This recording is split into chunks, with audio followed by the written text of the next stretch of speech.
अस्सलाम वालेकुम प्यारे बच्चों, आप तमाम का हारून सर की एकेडमी में इस्तकबाल है। आज हम नवम जमात maths first lesson number 1 set, जिसके एक्सरसाइज 1.1 की मिसालें इस वीडियो में हम देखेंगे किस तरह से हल करते हैं, जिसमें पार्ट फर्स्ट है, यानी कि एक मश्क के 2 पार्ट हो सकते हैं। 2 पार्ट की वीडियोस बनेगी 2 पार्ट में, तो एक पार्ट अभी देखिए और इसके बाद फिर दूसरे पार्ट की वीडियो आप देख लीजिए। तो चलिए बच्चों, हम देखते हैं पहले सबक की पहली मश्क 1.1 के पहले सवाल लिखा है यहाँ पे। यहाँ हम दोनों लैंग्वेज यूज़ करेंगे, इंग्लिश भी और उर्दू भी, ताकि सेमी इंग्लिश के बच्चे भी फ़ायदा उठा सके।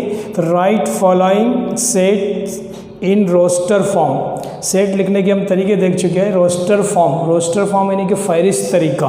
मतलब सेट को रोस्टर के तरीके से लिखिए।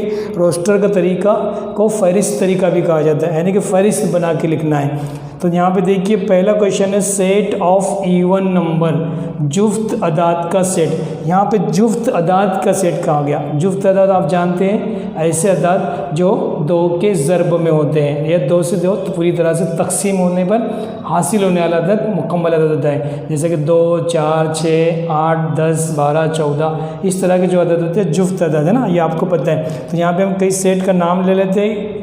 सेट को लिखने का तरीका आपको पता है। ए कैपिटल लेटर से सेट को ज़ाहिर करते हैं और यहाँ पे फहरिस्त तरीका बोला है तो 2, 4, 6, 8, 10। अब यहाँ पे कई हद नहीं बताई गई। जुफ्त अदाद का सेट कहा गया सिर्फ, यानी कहाँ तक अदाद लेना ये नहीं बताया गया। इसका मतलब हम यहाँ पे डैश डैश 3 नुक्ते लगा देंगे।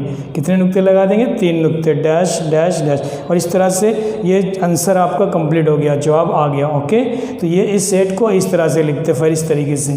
क्वेश्चन नंबर 2 देखते हैं। Set of even prime number from 1 to 50, यानी कि set of even prime number from 1 to 50, 1 ता 50 तमाम जुफ्त अदाद का सेट। हमें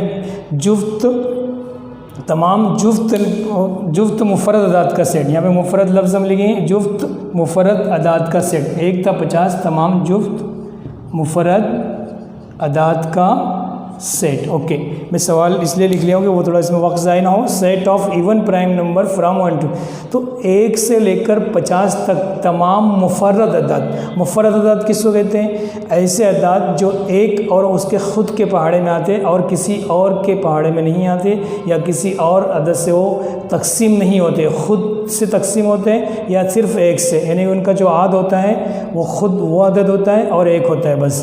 दूसरे अदद से वो तकसीम भी नहीं होते, ना दूसरे की अदद के वो पहाड़े में आते हैं। तो इसलिए ऐसे अदद मुफरद अदद। पहले मुफरद अदद पहचान लेंगे, कौन कौन से मुफरद अदद होंगे 1 से 50 के बीच में। तो जैसे यहाँ पे 3 है, यहाँ पहले हम ये समझ लेते हैं कि क्या हम लिख रहे हैं। ये 5 है, 7 है, 11 है ना, और यहाँ पे 2 से स्टार्ट होता है। याद रखिए पहला पहला जो अदद है वो मुफरद अदद 2 हैं, 3 है, 5, 7, 11, 17 है ना। इस तरह से 19 और ये इस तरह से 23, और उसके बाद क्या आएगा 29 और 31, और उसके बाद आएगा 37 है ना, और 41, 43 एंड 47। तो ये 1 से 50 के बीच में तमाम जुफ्त अदद मैंने लिखा हूँ। 1 से 50 के बीच में क्या है? तमाम जुफ्त अदद मैंने लिखा है ना। ये तमाम जुफ्त अदद मैंने लिखा हूँ किसके दरमियान में? ये 1 से 50 के दरमियान में, ये हमको मालूम है। लेकिन यहाँ पे क्या कहा गया कि 1 ता 50 तमाम जुफ्त मुफरद अदाद का सेट। 1 से 50 के बीच में के दरमियान तमाम जुफ्त अदाद का सेट 1 से 50 के दरमियान में। तो 1 से 50 के दरमियान में तो ये सब की सब ताक है ना। ताक यानी 2 से तकसीम करने पर हासिल होने वाला अदद मुकम्मल अदद नहीं होता है। ताक बोलते हैं 1, 3, 5, 7, 9, 11, 13। और ये तकरीबन जितने भी मुफरद अदाद हैं 2 को छोड़कर, किसको छोड़कर? 2 को छोड़कर, ये 2 जुफ्त हैं। क्या हैं ये? 2 जुफ्त हैं। तो हमारा जवाब क्या रहेगा? ये हमारा जवाब रहेगा बी। क्या जवाब रहेगा? बी। हम इसको मिटा देंगे, अब बी जवाब रहेगा। सिर्फ बी में हमको क्या लिखना है जवाब में? सिर्फ ये हमारा जवाब है, बस इतना। तो ये 2 ऐसा अदद है जो जुफ्त भी है और मुफर्रद भी है। बाकी तमाम अदाद ये जो लिखे हमने ये सब ताक है और मुफर्रद है ना। मुफर्रद भी है, ताक है। लेकिन याद रखिए सिर्फ एक ही ऐसा अदद है जो मुफरद भी है और जुफ्त भी है, वो है बी। तो ये आपका जवाब, सिर्फ जवाब इतना लिखना रहेगा आपको, ये जवाब हो गया। ठीक है, ये यहाँ से मैंने आपको समझाने के लिए लिखा था, तो ये आपका जवाब हो चुका है। ठीक है, इसके बाद क्वेश्चन हम 3 देखते हैं, set of negative integer. Question number 3 में क्या कहा गया, set of negative integer. Negative integer कोई सेट का नाम हम यहाँ लिख लेते हैं सी, और नेगेटिव इंटीजर, नेगेटिव यानी कि नेगेटिव माइनस जो अदद होंगे उनका सेट, -1 -2 -3 -4। और यहाँ पे जो कोई इस सवाल में आखिरी हद नहीं बताई गई है, इसलिए हम क्या करते हैं, डैश डैश और डैश लगा देते हैं ना, यानी इसका मतलब लामहदूद, आखिरी हद मालूम नहीं है इसलिए लामहदूद। ओके, तो ये आंसर कंप्लीट हो गया यहाँ पर। अब इस तरह से 7 basic negative integer, set of negative integer को उर्दू में क्या कहेंगे आप, यहाँ पे मनफी सही अदाद का सेट। ओके, मनफी सही अदाद का सेट। ओके, ये मनफी सही अदाद का सेट है। Question number 3, 7 basic sound of सारे गामा, 7 सुर किसके, बेसिक साउंड से 7 बुनियादी सुर, सारे गामा के 7 बुनियादी सुर है ना, ये म्यूज़िक हैं 7 बुनियादी सुर है ना, बाद 7 बुनियादी सुर है ये। ओके, यहाँ पे 7 बुनियादी सुर है, 7 बुनियादी सुर किसके, 7 सारे गामा के 7 बुनियादी सुर लिखना है। ओके, तो सुर हमको मालूम है कौन से, जो म्यूज़िक में जो समझाया जाता है म्यूज़िक पढ़ाते वक्त, तो वह है, देखिए यहाँ पे डी ऑप्शन में हम लिखेंगे सा रे गा मा प है ना, धा प धा नी। ओके, ये 7 हो गया, 1 2 3 4 5 6 और 7, ये 7 सुर है म्यूज़िक के, है ना, सारे गामा के 7 सुर है। ओके, तो ये 7, जब कोई म्यूज़िक या कोई धुन सिखाई जाती है तो पहले ये सुर को अच्छी तरह से प्रैक्टिस करना होती है ना, तो ये 7 सुर है। तो इस तरह से सेट को लिखने का फहरिस्त तरीका, रोस्टर के तरीके से हमने यहाँ पे सेट को देखा कि रोस्टर के तरीके से कैसे जवाब लिखते हैं। ये देखो यहाँ पे खुद कहा गया कि मनफी सही अदाद, नेगेटिव इंटीजर, ये नेगेटिव इंटीजर है, सारे गामा है तो सारे गामा लिख दिए वहाँ पे, सारे गामा पौधानी। ओके, तो इस तरह से यहाँ पे क्वेश्चन कंप्लीट होता है। लीजिए question number 2, right the following symbolic statement in words. Words में लिखना है, अल्फाज में लिखना है, इन वर्ड्स हमको लिखना है, अल्फाज में लिखना है। फॉलोइंग सिंबॉलिक, इन्हें नीचे जो अलामत दी गई है, अलामत को आपको बयानत में लिखना है। कैसे लिखना है, मदरजेल अलामत को बयानत में लिखी। तो पहला क्वेश्चन यहाँ पर इस तरह से 4/3, ये देखिए निशान जो बनाया मैंने, किस तरह से बनेगा निशान, पहले सी बनाएंगे ऐसा, और उसके पेट में ऐसी लकीर खींच देंगे, और ये क्यू है ना, क्यू एक सेट है, क्यू सेट नातिक अदद के लिए कहा जाता है, लेकिन हमें सेट क्यू ही कहेंगे, और इसका मतलब है का रुकना, इस निशानी का मतलब है का रुकना। ओके, का रुकना है ना, एलिमेंट ऑफ, उसको इंग्लिश में कहेंगे element of, element of. Actually निशानी को एप्सिलॉन है, ये निशानी बिलोंग्स टू पढ़ते हैं, बिलोंग्स टू के लिए इस्तेमाल करते हैं। एप्सिलॉन है निशानी का, निशानी जैसा अल्फ़ा बीटा गामा थीटा ईटा नीटा, ये जो ग्रीक अल्फाज हम इस्तेमाल करते हैं, लैटिन वर्ड यूज़ करते हैं मैथ्स के अंदर, उसमें से एक एप्सिलॉन है। ये क्या है, ये एप्सिलॉन, ये निशानी को एप्सिलॉन पढ़ते हैं, लेकिन यहाँ जो इस्तेमाल हो रहा है वो का रुकने के लिए इस्तेमाल हो रहा है, एलिमेंट ऑफ। और अगर ऐसी निशानी आती है इस तरह से, तो अगर ये काट देते हैं ऐसा, तो इसको पढ़ते हैं का रुकन नहीं, का रुकन नहीं पढ़ते इसको, नॉट एलिमेंट ऑफ है ना, इसको पढ़ेंगे नॉट एलिमेंट ऑफ। तो ये आपको याद रखना है ना। तो ये इसको क्या पढ़ते हो, यहाँ very simple, 4/3 is a element of set Q, 4/3 is a element of set Q. Q set इस्तेमाल करते हैं रैशनल नंबर के लिए, नातिक अदद के लिए। ओके, तो 4/3 यहाँ पे आंसर इस तरह से लिखेंगे हम, 4/3 is a set of, 4/3 is a set of, is a element of, sorry 4/3 is a element of set Q. Set Q किसके लिए इस्तेमाल करते हैं, नातिक अदद के लिए। ओके, किसके लिए इस्तेमाल करते हैं? नातिक अदद के लिए, रैशनल नंबर के लिए। यानी इसको अगर हम उर्दू में लिखना चाहें तो कैसे लिखेंगे? इसको उर्दू में अगर लिखना चाहें तो हम कहेंगे कि 4/3, 4 जो 3 यहाँ पर है 4/3 जो है सेट 4/3 सेट किसका रुकन है? सेट क्यू का रुकन है। ओके, सेट क्यू का रुकन है। यानी कि सेट क्यू किसके लिए इस्तेमाल करते हैं? रैशनल नंबर के। आप उसकी जगह पे क्यू की जगह पे आप रैशनल नंबर लिख सकते हैं, क्यू की जगह पे यहाँ नातिक अदद लिख सकते हैं। ओके, यहाँ पे क्वेश्चन नंबर 2 हम देखते हैं। क्वेश्चन नंबर 2 यहाँ पे -2 belongs to N. N natural number के लिए हम इस्तेमाल करते हैं, नेचुरल नंबर। क्यू किसके लिए इस्तेमाल करते हैं? रैशनल नंबर के लिए। और हाँ, रैशनल नंबर यानी कि नातिक अदद के लिए। और एन जो है नेचुरल नंबर यानी कि तबई अदद के लिए इस्तेमाल करते हैं। तो यहाँ पे बोलेंगे -2 इज़ नॉट, ये इज़ नॉट है यहाँ पे, तो यहाँ पे बोलेंगे -2 is not as element of set N. N किसको लिए इस्तेमाल करते हैं? Natural number. ओके, याद रखेंगे, not element of set N यानी कि नेचुरल नंबर नहीं है -2। इसका मतलब यहाँ पे लिखेंगे -2 इज़, हाँ, नफी 2 सेट एन का रुकन नहीं है, सेट एन का रुकन नहीं है। हम यहाँ पे इसको इस तरह से लिख सकते हैं, 2 सेट एन का रुकन नहीं है। क्यों नहीं है -2? क्योंकि -2 तबई अदद नहीं होता है, और एन जो होता है तबई अदद के लिए यूज़ करते हैं, नेचुरल नंबर के लिए यूज़ करते हैं। क्यू माइनस हो सकता है लेकिन एन माइनस नहीं हो सकता है, तो कि जहाँ पे लिखा है नहीं है। ओके, तो इसको इस तरह से स्टेटमेंट हम देंगे। क्वेश्चन नंबर 2 कंप्लीट होता है। इसी क्वेश्चन नंबर 3 देखेंगे इसी का।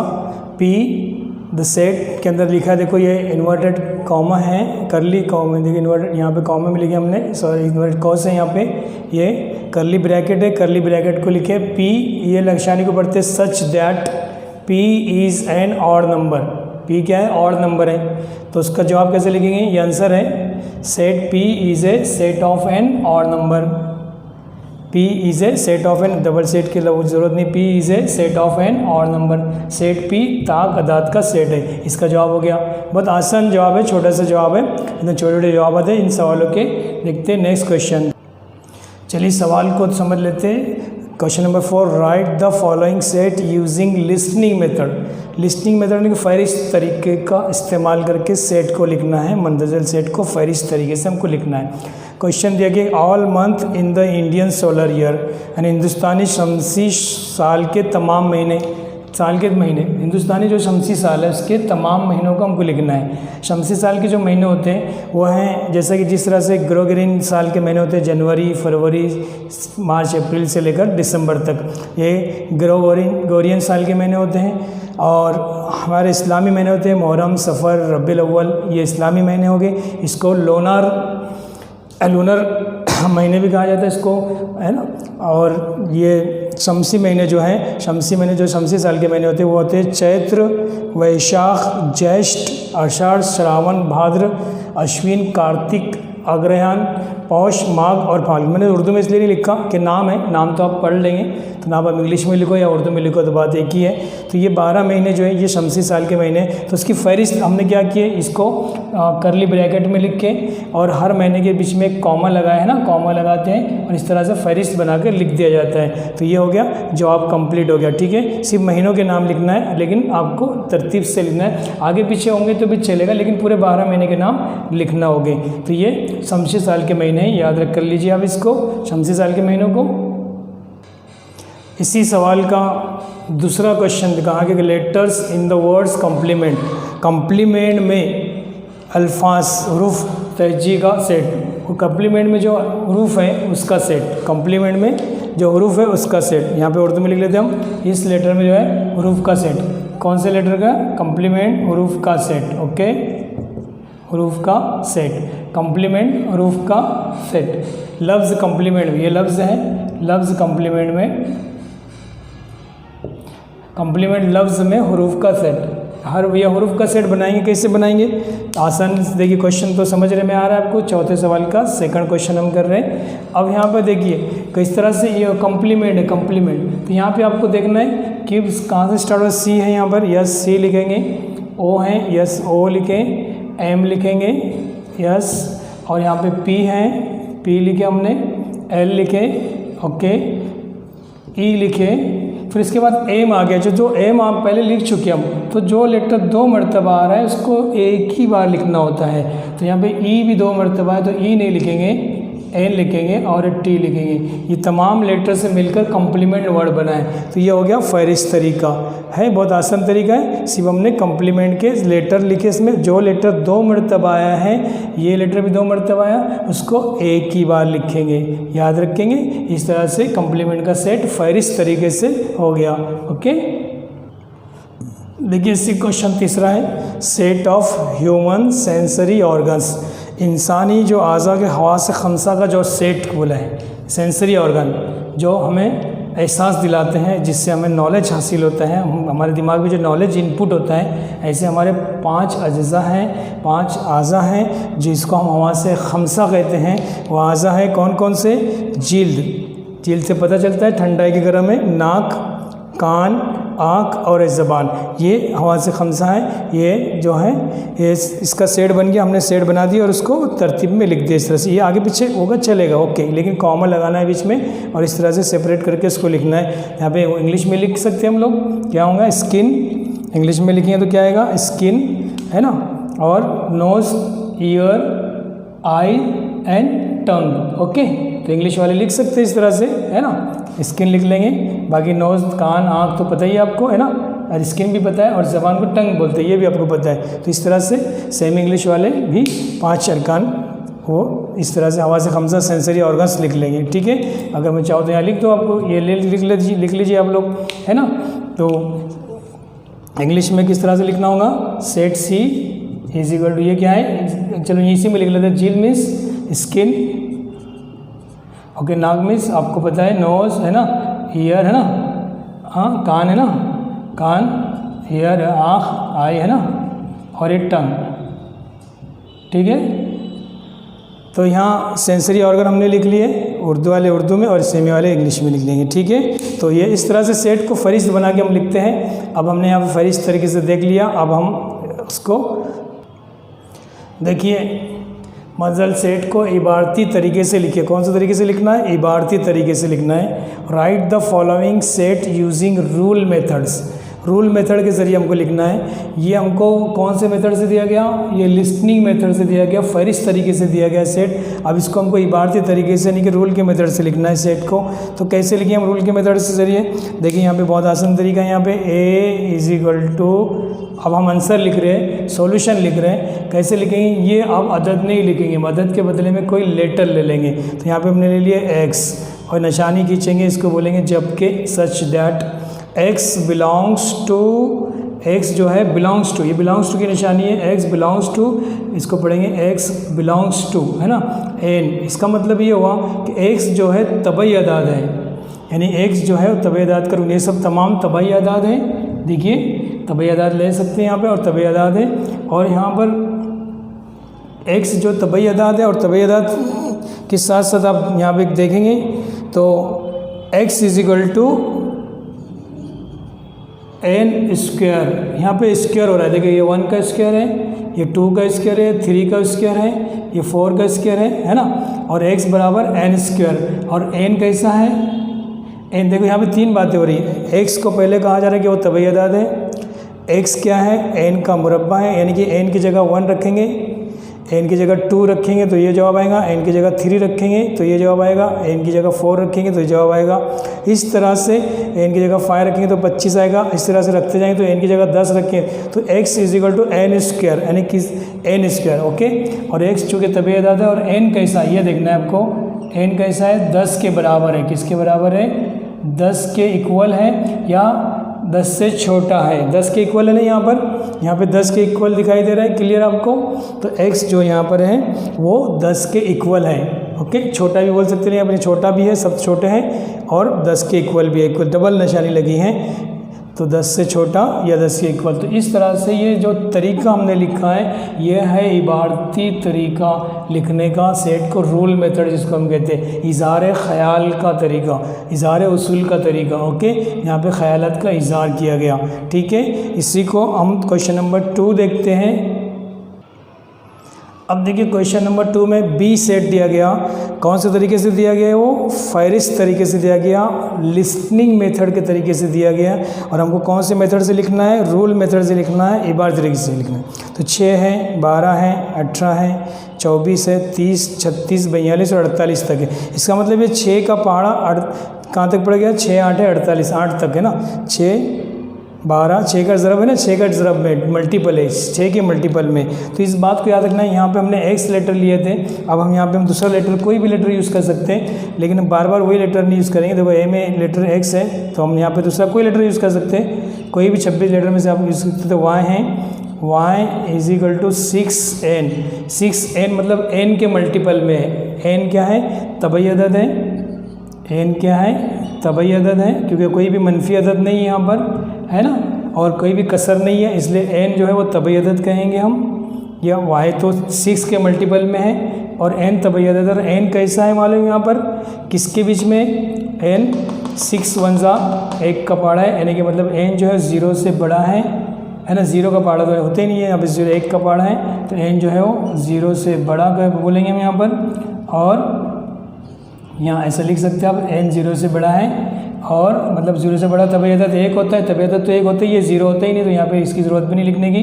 ठीक है, n तबई अदद है, n हमेशा 0 से बड़ा होता है, लेकिन यहाँ पे किससे छोटा है? कौन सा पहाड़ा पड़ा जाएगा? गौर कीजिए, 6 का पहाड़ा 1 तक, तो 6 1 6, 6 6 2 12 हो गया, 6 3 18, 6 4 24, 6 5 30, 6 5 36, 6 7 42 और 6 8 48, 6 8 48। तो 8 तक पढ़ा गया, तो 8 तक यहाँ पर रहेगा। इसका मतलब 9 से छोटा है। किससे छोटा है? 9 से। n की कीमत अगर 9 रखते तो 9 छंग 54 हो जाता है, और यहाँ 54 नहीं है, इसलिए 9 से छोटा लगी यहाँ पे। ओके, तो ये किस तरह से ले रहे हैं हम, ये बात समझ में आ रही है। चूँकि 6n मतलब 6 को n से ज़रब किया गया, और n की वैल्यू क्या है? 9 से छोटी है। 9 से क्या छोटा है? 8 है, 7 6 5 4 3 2 1। चूँकि n तबई अदद है, इसलिए वो यहाँ पे 0 का जिक्र करने की ज़रूरत नहीं है। ठीक है, तो n बिलोंग्स टू n, इसका मतलब n तबई अदद का रुकन है, और n कैसा है? 9 से छोटा। 9 से छोटे तबई अदद कितने होते हैं? 1 से लेकर 8 तक। 1 से लेकर 8 तक यहाँ कीमत रखेंगे तो ये कीमतें हमको सब मिल जाएगी। तो इसको हम ये इबारती तरीके से इस तरह से सेट को लिखा जाता है। तो चलिए, अल्लाह हाफिज़, आज के लिए इतना काफ़ी है। बाकी सवाल जो बच्चे हैं वो नेक्स्ट वीडियो में देखिए, और इंशाल्लाह इसी तरह से अब यहाँ से आपको लगातार तकरीबन पोर्शन फिनिश होने तक इंशाल्लाह आपको वीडियोस मिलती रहेगी। आप मेरी वीडियो देखिए और सब्सक्राइब कीजिए चैनल को। अल्लाह हाफिज़।